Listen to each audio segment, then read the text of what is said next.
સુરતમાં કોરોનાએ રીસરનો કહેર બતાવ્યો છે ત્યારે રોજેરોજ વધી રહેલા કોરોના પોઝિટિવ દર્દીઓની સંખ્યા અને સાથે કોરોનાના કારણે વધતા જતા મૃત્યુ આંકને લઈને તંત્રની સાથે સાથે હવે લોકોમાં પણ ડર જોવા મળી રહ્યો છે। જોકે તેમ છતાં કોરોનાનું સંક્રમણ વધી રહ્યું છે અને ગુરુવારે કોરોનાના અધધધ કહી શકાય તેવા પોઝિટિવ કેસ નોંધવા પામ્યા હતા। સુરત શહેર અને જિલ્લામાં કોરોનાનો વિસ્ફોટ થયો છે, જેને લઈને આરોગ્ય વિભાગની ઊંઘ ઉડી જવા પામી છે। ત્યારે સુરત મહાનગરપાલિકા અને સુરત જિલ્લા આરોગ્ય વિભાગના જણાવ્યા મુજબ ગુરુવારે સુરત શહેરમાં 723 અને જિલ્લામાં 237 મળી કોરોનાના નવા 960 પોઝિટિવ કેસ નોંધવા પામ્યા હતા, જેને લઈ કુલ પોઝિટિવ કેસનો આંક 71,243 થયો છે।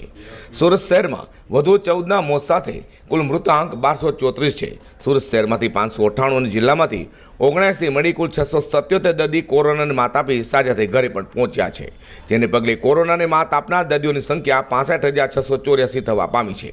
હાલ શહેર અને જિલ્લામાં કુલ એક્ટિવ કેસની સંખ્યા 4,325 છે, જેમાં સુરત સિટીમાં કુલ 54,837 કોરોના પોઝિટિવ કેસમાં 944ના મોત થવા પામ્યા છે, જ્યારે સુરત જિલ્લામાં કુલ 16,406 કોરોના પોઝિટિવ કેસમાં 290ના મોત થવા પામ્યા છે।